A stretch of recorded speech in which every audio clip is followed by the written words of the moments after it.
तो चलिए आज के इस वीडियो में आपको हम कक्षा 12 की गणित में कुछ ऐसे इंपॉर्टेंट क्वेश्चन होते हैं जो बोर्ड में आना तो फिक्स है। जैसे आपका सवाल भी यही था कि आखिर वो क्वेश्चन बताइए जो बोर्ड में फिक्स है कि हर बार आता है। तो यहाँ पर देखिए आज के इस वीडियो में इसी बारे में हम बात करने वाले हैं, आखिर बोर्ड एग्जाम में कौन कौन से क्वेश्चन फिक्स होते हैं कि वो हर बार आना चाहिए। और इस वीडियो को जो है हर स्टूडेंट को देखना चाहिए, क्योंकि आप कितना भी पढ़ लीजिए कहीं ना कहीं प्रॉब्लम होती ही है। और बहुत सारे बच्चों का ये भी कमेंट था कि आप जो है कोई ऐसा ट्रिक बताइए कि मान लो हमने खूब मेहनत किया, मान लो बाई चांस कोई सवाल छूट जाए तो क्या करेंगे। देखिए कभी कभी ऐसा होता है हम खूब पढ़ते हैं लेकिन फिर भी कोई ना कोई सवाल छूट जाती है, आखिर उसको हम मैनेज कैसे करें, यानी कि उसको भी सही तरीके से कैसे करें कि बोर्ड एग्जाम में पूरा नंबर मिल जाए। तो आज के इस वीडियो में आपको हम वो भी बता देंगे और साथ में ये भी बताएंगे कि आखिर इसका सोल्यूशन आपको कहां पर मिले, क्योंकि इस वीडियो में आपको हम सभी सवाल दिखाएंगे। ध्यान दीजिएगा, अब समय नहीं रह गया क्योंकि बोर्ड एग्जाम के लिए केवल 2 दिन बचे हुए हैं। तो 2 दिन में आप कैसे तैयारी करेंगे ये भी आज के इस वीडियो में क्लियर करते जाएंगे। तो हाँ, आप कॉपी को उठाइए और जल्दी से हम जितने भी ये टिप्स बताने वाले हैं, जितने इंपॉर्टेंट क्वेश्चन बताने वाले हैं, आप कॉपी में नोट करिएगा ताकि आप भूलिए नहीं। जैसे कि यहाँ पर फिक्स क्वेश्चन आपको हम बताते रहे, आप इसको कॉपी में नोट कर लीजिए और इसी के हिसाब से आप पढ़िए। जैसे यहाँ पर देखिए चैप्टर 1 की बात किया जाए तो चैप्टर 1 में तो बहुत सारे हैं, कहीं से भी पूछ सकता है। तो आप चैप्टर 1 को नहीं, हम केवल वही बताएंगे जो फिक्स क्वेश्चन है, 100% फिक्स है कि ये आएंगे, हम उसी के बारे में बात करने वाले हैं। जैसे चैप्टर 2 में देखिए जो फार्मूला होता है tan inverse x tan inverse y, तो इस फार्मूले पर आधारित सवाल हर बार आई है बोर्ड एग्जाम में और हर बार आने के चांसेस भी बहुत ही ज्यादा होते हैं। एक tan inverse x plus tan inverse y पर और दूसरा sin inverse x plus sin inverse y पर, और इसी में का होता है cos इनवर्स x और cos इनवर्स y। इस पर आधारित जो है हर बार सवाल आते हैं। तो आप इन तीनों फार्मूले पर आधारित जो है आप पढ़ लेना और साथ में ये भी पढ़ लीजिएगा। यहाँ देखिए जैसे कभी कोई sin इनवर्स x देता है और यहाँ पर cos इनवर्स x या y के रूप में दिया होता है और बराबर का आपसे जो सिद्ध करने को बोलता है वो tan में पूछ लेता है। अब यहाँ पर कुछ भी रहे, नंबर के हिसाब से हो सकता है, तो आप इस पर आधारित भी क्वेश्चन पढ़ लेना जो कि हमने बताया है। अब यहाँ पर देखिए चैप्टर 3 पर आधारित अगर हम बोले, चैप्टर 3 और 4 में कुछ ही इंपॉर्टेंट क्वेश्चन है जैसे कि यहाँ पर आपके सामने लिखा हुआ है, बाकी देख सकते हैं। और हाँ, बहुत सारे बच्चों का अब ये कमेंट होगा कि आखिर इसका सोल्यूशन कहाँ से पाए। हमने इस सभी मॉडल को देख लिया लेकिन इसको लाइन बाय लाइन पाए कहाँ से। तो यहाँ पर देखिए जो आप वीडियो देख रहे हैं, अगर इसी वीडियो में जैसे मान लो आपके सामने एक यहाँ पर वीडियो चल रहा है, अगर इसी वीडियो के नीचे देखिए जो नंबर लिखे होते हैं, ये देखिए लिखा हुआ, अगर आप इस पर क्लिक करेंगे तो ये आपके सामने खुल जाएगा। और उसके बाद जब नीचे आएंगे तो यहाँ पर मोर पर क्लिक करेंगे, जब मोर पर क्लिक करेंगे तो आपके सामने पूरा का पूरा प्लेलिस्ट ओपन हो जाएगा। और जब यहां पर आएंगे तो यहां पर देखिए आपके सामने लिंक रहेगा, क्या रहेगा, लॉन्ग वीडियो का लिंक रहेगा और स्मॉल वीडियो का लिंक रहेगा। तो आप अगर इस लिंक पर जो है क्लिक करते हैं, जैसे यहां पर देखिए इस लिंक पर हमने क्लिक किया तो आपके सामने सभी मोस्ट इंपॉर्टेंट क्वेश्चन ओपन हो जाएंगे, जैसे कि यहां पर आप देख सकते हैं। जब इसको ऊपर करेंगे, यहां पर देखिए जब आप ऊपर करते जाएंगे तो आपको इंपॉर्टेंट क्वेश्चन मिलते जाएंगे, जिसके तरीके से आप जो है सभी इंपॉर्टेंट क्वेश्चन को देख सकते हैं।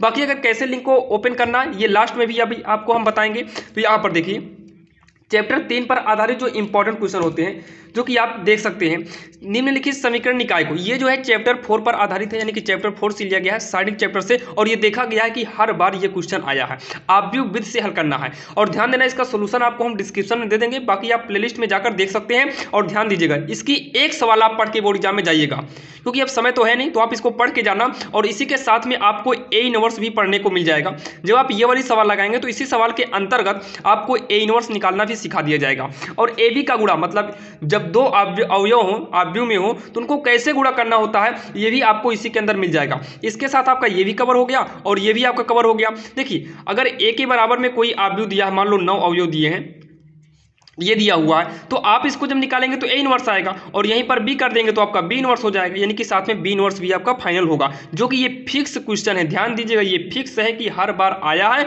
और आता भी है और आएगा भी है। और यहाँ पर ए डैश बी डैश की बात आती है, तो यहाँ पर आपको हम एक सवाल दिखाएंगे ए डैश और बी डैश पर आधारित। यहाँ पर देखिए आपके स्क्रीन पर है ए डैश, यहाँ पर देखिए ना पूछा है ए प्लस बी का होल डैश, यानी कि ए डैश पर आधारित है, ये देखिए बी डैश आधारित है। इस पर आधारित भी आपको सवाल पूछ सकता है। अगर आप ऐसे क्वेश्चन देखना चाहते हैं तो वही लिंक पर जाइए जहां पर अभी आपको हम बताएं। बाकी लिंक को कैसे ओपन करते हैं अभी लास्ट में भी आपको हम बताएंगे, ये तो आपको हमने बताया ही। अब यहाँ पर देखिए सेम इसी प्रकार से क्वेश्चन को तैयार करना है, ये फिक्स क्वेश्चन है और ये हर बार बोर्ड एग्जाम में आए हैं और आने के चांसेस भी बहुत ही ज्यादा होते हैं। और हाँ, अगर हम बात करें चैप्टर 5 की, तो आप देख कर ही समझ गए होंगे चैप्टर 5 में जो है इसी पर आधारित सवाल पूछता है। देखिए आप अगर इसके नियम को सीख लेते हैं तो आपको ये सवाल किसी भी प्रकार से बना कर दे। जैसे यहाँ पर देखिए, जैसे यहाँ पर देखिए 2 सवाल है और आपको हम पूरे प्रूफ के साथ हर चीज आपको दिखा दे रहे हैं। अब बार बार कमेंट मत करिएगा, आप लोग बार बार कमेंट करते हो कि फिक्स क्वेश्चन बताइए, तो ध्यान देना ये फिक्स क्वेश्चन है, इसको नोट करके रख लीजिए, कॉपी को उठाओ नोट करते चलो। तो देखिए ये 2 सवाल और अभी आपने देखा ये सवाल। ये तीनों सवाल में से अगर एक सवाल समझ में आ गई ना तो सब की सब आपके समझ में आ जाएगी। तो सबका मॉडल सेम है, सबका मॉडल एक ही है। आपको एक सवाल समझने की जरूरत है तो आप जाइए डिस्क्रिप्शन में, वहां से आप किसी एक सवाल को समझ लीजिए और 100% कहता हूं आप उसको देखने के बाद आराम से ये दोनों सवाल को लगा सकते हो। बाकी इसका भी सोल्यूशन आपको दे दिया गया है। यहां पर देखिए यक्स के सापेक्ष अवकलन करना है, y बराबर इतना दिया है। जब आप इसको सॉल्व करेंगे, ये सवाल काफी इंपॉर्टेंट है, अगर आप इसको सॉल्व कर लेते हैं तो इसी पर आप देखिए ये सवाल आपको ऐसे दिए हैं जिसमें लॉग का प्रयोग किया गया है। अगर लॉग का प्रयोग किया गया है तो इसका मतलब आप नॉर्मल अवकलन तो कर ही सकते हैं। तो इस तरीके के सवाल को आप पढ़ के जाना। और हाँ, इसी के साथ यहाँ पर देखिए तीसरी नंबर दिया है, y के बराबर में कोई भी फलन दिया जाएगा। जरूरी नहीं कि हमने जो लिया है वही होगा, y के बराबर में कोई भी फलन दिया जाएगा और आपसे इतने कुछ सिद्ध करने को कहेगा, जो कि इसको सॉल्व करके हमें इतना बनाना पड़ता है। तो आप इसको अगर पढ़ लेंगे तो आपको इससे संबंधित जो सवाल बोर्ड एग्जाम में पूछता है वो आपका क्लियर हो जाएगा। ये तीनों सवाल यानी कि 3 मॉडल के सवाल अगर आप पढ़ लेते हैं तो इन 3 मॉडल में आपका चैप्टर 5 क्लियर हो जाता है। और इसका सोल्यूशन कहाँ मिलेगा तो डिस्क्रिप्शन में जाइए। अब यहाँ पर देखिए अगर हम बात करें चैप्टर 6 की तो बहुत सारे बच्चों का ये भी कमेंट है कि चैप्टर 6 में इंपॉर्टेंट क्वेश्चन क्या है। तो चैप्टर 6 में अगर हम बात करें इंपॉर्टेंट क्वेश्चन का तो या तो आपसे उच्चिष्ट मान सिद्ध करने को देगा, जैसे यहाँ e की पावर 1/e दिया है। देखिए ये फलन दिया था और इसका उच्चिष्ट मान लो आपको कभी कभी ये आपको नहीं देगा और कहेगा इसका उच्चिष्ट मान बताइए। तो इसका उच्चिष्ट मान जब हम ज्ञात करेंगे तो e की पावर 1/e आएगा। और कभी कभी आपको आंसर को देकर आपसे कहेगा सिद्ध करो, कभी कभी उच्चिष्ट और कभी कभी निम्निष्ट। इस पर भी हमने आधारित वीडियो बनाया है, डिस्क्रिप्शन में उसका भी लिंक देते चलेंगे। अब यहाँ पर देखिए अगर चैप्टर 7 की बात करें तो चैप्टर 7 में लड़के बहुत घबरा जाते हैं कि आखिर समाकलन कैसे होगा कैसे होगा। तो समाकलन भी बिल्कुल आसान है। आपको कोई सवाल देगा सिद्ध करने को, जो कि ये किस पर आधारित है तो ये प्रगुण 4 पर आधारित है। और ये कंफर्म है कि प्रगुण 4 पर आधारित जो है बोर्ड एग्जाम में क्वेश्चन पूछता है। बाकी आपको हमने बहुत सारा वीडियो दिया है समाकलन से संबंधित, जो कि कम से कम समय में आप जाएंगे वहां पर देखेंगे तो कम से कम समय में आपको समझ में भी आ जाएगा और आप कर भी सकते हैं। ये भी सवाल काफी इंपॉर्टेंट है, ये भी प्रगुण 4 पर ही रहेगा, जो कि बोर्ड एग्जाम में जो आता है ज्यादातर आपको प्रगुण 4 पर आधारित ही आता है। और इसके अलावा अगर एक्स्ट्रा आता है तो ये आता है आंशिक भिन्न पर। किस पर आता है? आंशिक भिन्न पर आता है, या फिर आपको इस मॉडल का आता है जो कि फार्मूला यूज करना पड़ता है। इसके अलावा नॉर्मल आएगा, जो कि नॉर्मल आपको पता होगा। अब यहाँ चैप्टर 8 में देखिए इस बार के जो नई बुक आई है इसमें चैप्टर 8 में कुछ बचा हो नहीं है, दीर्घ वृत्त पर आधारित पढ़ लीजिए। इसके अलावा आप एक जो है और पढ़ लीजिएगा, जो कि इसका भी लिंक हम डिस्क्रिप्शन में दे देंगे, जहां पर जाकर आप देख लीजिएगा। तो आपको केवल दीर्घ वृत्त पर जरूर पढ़ना, क्योंकि दीर्घ वृत्त पर कंफर्म है। और बाकी इसमें जो है इस बार के बोर्ड एग्जाम में आपको पता होगा जो मनोहर वाले यानी कि हरस स्वरूप शर्मा बुक है, इसमें टोटल 15 या 25 सवाल बची है। और एनसीईआरटी की बात करें तो 8 या 10 सवाल ही बची है। बाकी आपके पास बुक होगी तो उठाकर देख सकते हैं। और चैप्टर 9 की बात करें तो चैप्टर 9 में कुछ खास है नहीं, अवकल समीकरण है, जो कि इसका वीडियो जल्दी ही आपको फिर से डालने वाले हैं।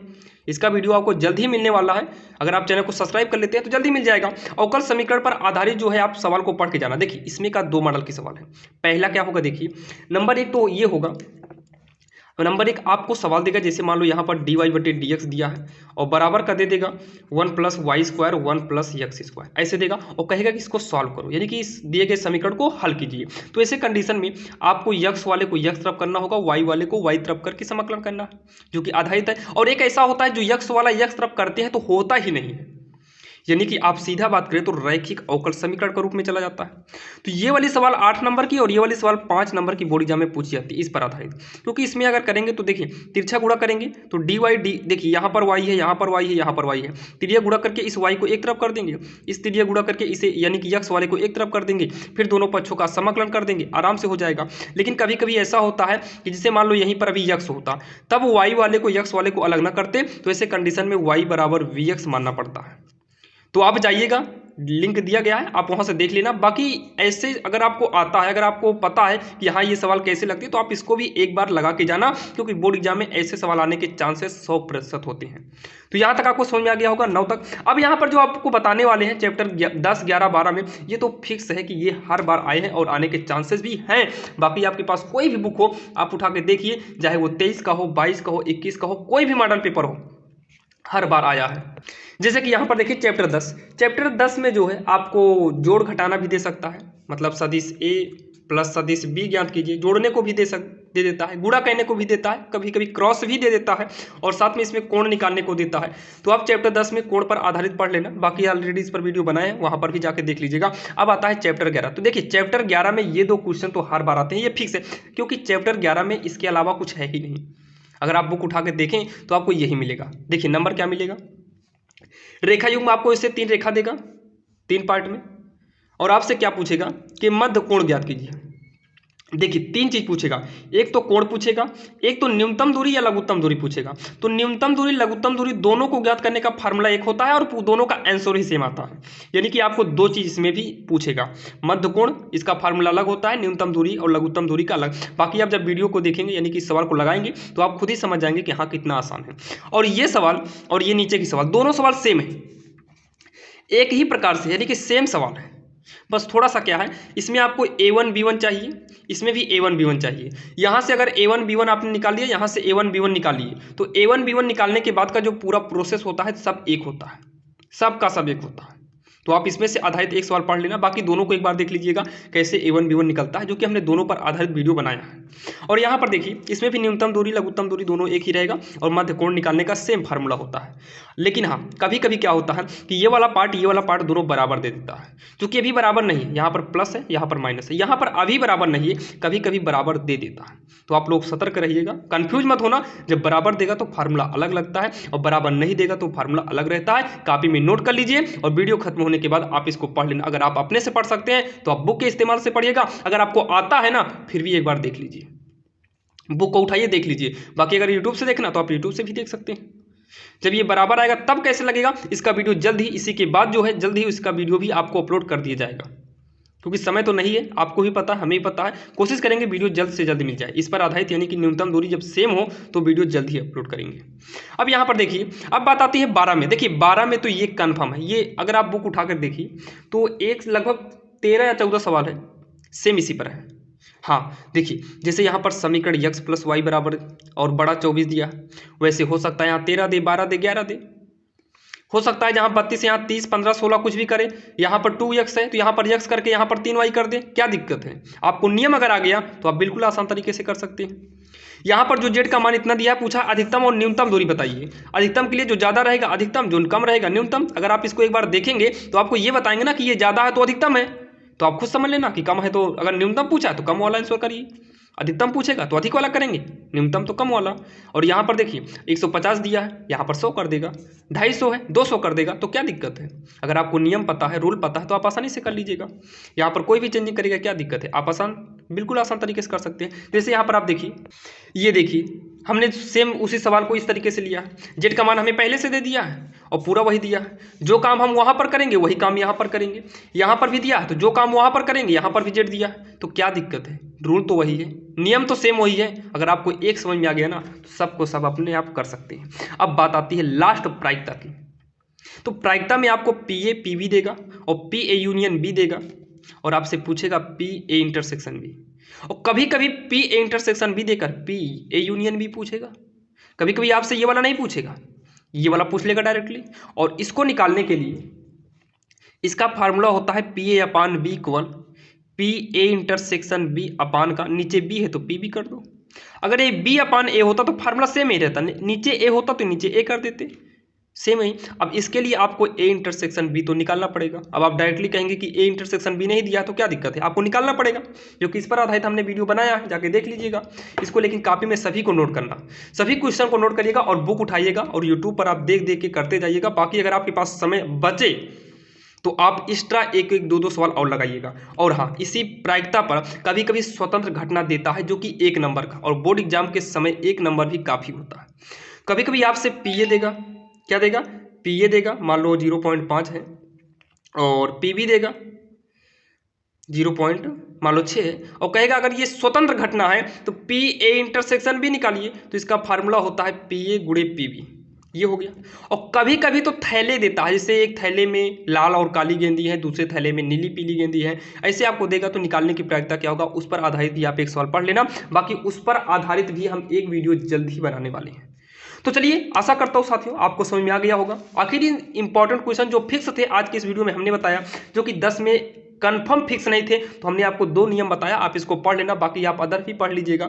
जो फिक्स थे, आपको क्लियरिटी था कि हाँ ये आएंगे, उसको आपको हमने बताया। जैसे कि चैप्टर 1 में फिक्स नहीं था, तो हमने चैप्टर 1 का नहीं बताया, क्योंकि चैप्टर 1 में कई प्रकार से सवाल पूछे जा सकता है, क्योंकि चैप्टर 1 में 5 नंबर तक ही आता है। लेकिन हाँ, ये सब 8 नंबर के आते हैं, जो आपने देखा ये सभी 8 नंबर तक आते हैं क्वेश्चन। ये जो है 5 नंबर का आता है, और ये भी जो है 5-5 नंबर के आते हैं। तो ये सब आपके काफ़ी इंपॉर्टेंट है। और अगर बात करें हम उच्चिष्ट निम्निष्ट की, तो ये 8 नंबर का क्वेश्चन आता है। और इसमें की बात करें तो आपको पता है, प्रगुण फोर्स से अगर इजी है, जैसे ये कंडीशन है, तो 4 आएगा, और ये है तो पूरे 8 नंबर के आते हैं। और ये सब भी आपके 5-5 नंबर के क्वेश्चन है। और दीर्घ वृत्त पर आधारित जो आता है, ये 5 और 8 दोनों आ सकता है। और यहाँ पर अवकल समीकरण का जो है 5 और 8 नंबर तक आते हैं क्वेश्चन, जो कि आपको पता भी होगा। अगर आपने मॉडल पेपर को दोहराया है, आपके पास अगर अनसॉल्व है, तो वहाँ पर भी देख सकते हैं। और इसमें से जो है आपको 5 नंबर और 4 नंबर के आते हैं। कभी कोई 8 नंबर का जो क्वेश्चन होता है, उसे कुछ 4-4 में डिवाइड कर दिया जाता है, तो वहाँ पर आपको ऐसे क्वेश्चन यहाँ से भर दिया जाएगा। और ये वाला तो आपको पता है, ये 5 और 8 दोनों आता है। कभी कोई 5 आता है, कभी कोई 8 आता है, वो तो एग्जामिनर के ऊपर डिपेंड करता है कि वो कैसे देगा। बाकी आप अनसॉल्व उठा के देखेंगे, 5 और 8 मिलेगा। तो ये सभी 5-8 नंबर के आते हैं। और ये सवाल अगर छोटा दिया तो 5, और बड़ा दिया तो 8 नंबर कन्फर्म है। और ये 8 नंबर का आया भी है। और यहाँ पर अगर प्रायिकता की बात करें, तो प्रायिकता टोटल 10 नंबर का क्वेश्चन आता है, जो कि 5-5 करके आता है। कभी कभी 2 भी आता है, 1 भी आता है। तो ध्यान दीजिएगा, पढ़िएगा, और ये मत देखना कि कौन 1 नंबर का है, कौन 2 नंबर का है। बस ये देखिएगा आखिर हम किसे पढ़ के अच्छा खासा नंबर लाएंगे। और बहुत सारे बच्चों का ये भी कमेंट होता है कि हम पास होंगे कि नहीं होंगे, क्योंकि आपको हमने शुरू में बताया था, इसी वीडियो में बताएंगे। मान लो जो सवाल आपको ना है, उसे कैसे करना है। ऑलरेडी उस पर वीडियो बनाए हैं, बाकी वीडियो तो काफ़ी लंबा होते चला जा रहा है, जिससे कि अपलोड करने में प्रॉब्लम होगी। बाकी आपको एक वीडियो बना देंगे, और थंबनेल पर लिखा रहेगा कि बिना पढ़े करें। आपको थंबनेल पर रहेगा, लिखा रहेगा कि मान लो जो सवाल छूटे उसे कैसे करें, तो उसका वीडियो जल्दी मिल जाएगा। तो आप वहाँ पर देख कर लीजिएगा। बाकी सवाल को आप नोट कर लीजिएगा, बाकी इसको आप लाइन बाय लाइन पढ़िए। अब आप जो है इधर उधर चीज़ें पढ़ना बंद कर दो, आप मेहनत करिए, एक नए दिशा की ओर बढ़िए, और अपने कामयाबी के लक्ष्य को जल्दी से प्राप्त करिए। तो चलिए मिलते हैं किसी अन्य वीडियो में, तब तक के लिए जय। बच्चे ऐसे हैं जिनको प्लेलिस्ट ओपन करना नहीं आता। देखिए प्लेलिस्ट ओपन कैसे करते हैं। सबसे पहले आप यूट्यूब चैनल को खोलिए, और वहां पर आपको सर्च करना होगा RSL मैथ। जैसे कि यहाँ पर देखिए ऊपर ही टॉप पर दोनों दिखाई दे रहे हैं, RSL मैथ। आप जब RSL मैथ पर टच करेंगे, तो आपके सामने पूरा का पूरा चैनल ओपन हो जाएगा। जैसे कि यहाँ पर आप देख सकते हैं, अभी ये चैनल ओपन हो जाएगा। जैसे कि यहाँ पर आप देख सकते हैं, आपके सामने चैनल ओपन हो गया है, जो कि यहाँ पर सबसे ऊपर ही दिखाई दे रहा है। देखिए RSL मैथ। जब RSL मैथ ओपन होगा, तो आपको RSL मैथ पर टच करना होगा। जब आप RSL मैथ पर टच करेंगे, तो आपके सामने जो है ऐसे ओपन हो जाएगा। अब यहाँ पर बात आती है कि कंप्लीट इंपॉर्टेंट क्वेश्चन का प्लेलिस्ट मिलेगा कहाँ। तो आपको कंप्लीट इंपॉर्टेंट क्वेश्चन का प्लेलिस्ट, आपको नीचे नहीं जाना है, आपको क्या करना है, आपको जो है साइड में आना होगा। आप साइड में आइएगा 60 पर। तो अगर आप 60 के अंदर जाएंगे, तो यहाँ पर इंपॉर्टेंट सवाल केवल मिलेंगे। तो आपको 60 पे भी नहीं जाना है। बाकी अगर आपके पास समय है तो 60 पे जाइएगा। बाकी आपको तुरंत आना है प्लेलिस्ट में, और प्लेलिस्ट में जैसे ही आएंगे, तो आपके सामने प्लेलिस्ट ओपन हो जाएगा। यहाँ पर देखिए प्लेलिस्ट पे हमने क्लिक किया है, और प्लेलिस्ट हमारा ओपन हो गया। जब आप प्लेलिस्ट को ऊपर ऐसे करेंगे, तो यहाँ पर देखिए आपको दूसरे नंबर पर, देखिए पहला नंबर भी इंपॉर्टेंट क्वेश्चन ही है, आप यहाँ पर भी देख सकते हैं 13 वीडियो है। बाकी आपको जो है कंप्लीट, अगर हर चैप्टर का एक ही 1 शॉर्ट वीडियो चाहिए, तो आपको ये सेकेंड नंबर पर क्लिक करना होगा, जो कि ये वाला दिखाई दे रहा है, ये वाला। इस पर आप क्लिक करेंगे, यहाँ पर देखिए 15 वीडियो डाला गया है, जो कि अगर आप देखेंगे तो सभी चैप्टर के इंपॉर्टेंट क्वेश्चन आपको इसमें मिल जाएंगे। तो यहाँ पर टच करेंगे, जब टच करेंगे तो आपके सामने पूरा ओपन हो जाएगा। जैसे कि यहाँ पर देख सकते हैं, आप ऊपर करते जाइएगा, और सभी इंपॉर्टेंट क्वेश्चन आपको इसमें मिल जाएंगे। बाकी आप इसको ओपन करके देख लीजिएगा। अब उसके बाद क्या करना है, बैक आना है, और यहाँ के साथ साथ, इसी के साथ साथ यहाँ पर सभी इंपॉर्टेंट क्वेश्चन मिल जाएंगे। और इसके साथ अगर आपके समय है आपके पास, तो आप और ऊपर जाइएगा, और सबसे नीचे यहाँ पर देखिए एक प्लेलिस्ट है, जो कि क्लास 12 मोस्ट इंपॉर्टेंट क्वेश्चन है, इसमें बताए गए हैं। जब आप इस पर क्लिक करेंगे, तो आपके सामने सभी इंपॉर्टेंट क्वेश्चन की लिस्ट ओपन हो जाएंगे। जैसे कि यहाँ पर आप देख सकते हैं, ये देखिए काफ़ी इंपॉर्टेंट क्वेश्चन है, जो कि 90,000 बच्चों ने इसे देखा है। तो आप भी जाइए और इंपॉर्टेंट क्वेश्चन को आसानी से पढ़ सकते हैं। आप ऊपर करते जाएंगे, आपके स्क्रीन पर ही सवाल दिखाई दी गई है। जो सवाल आपको लगे कि आती है, तो आप उस सवाल को छोड़कर आगे बढ़ सकते हैं, और यहाँ से आप अपने बोर्ड एग्जाम की बेहतरीन तैयारी कर सकते हैं कम से कम समय में। यहाँ पर सभी 8 नंबर के, 5 नंबर के सभी इंपॉर्टेंट क्वेश्चन आपको यहाँ पर बताए गए हैं। तो देर ना करिए, जाइए और यहाँ से आप सभी इंपॉर्टेंट क्वेश्चन को देखिए। बाकी चैप्टर वाइज चैप्टर देखना है, तो आप बैक आइएगा, यहाँ से भी देख लीजिएगा, यहाँ चैप्टर वाइज चैप्टर मिलेगा, सभी इंपॉर्टेंट क्वेश्चन। तो चलिए मिलते हैं किसी अन्य वीडियो में।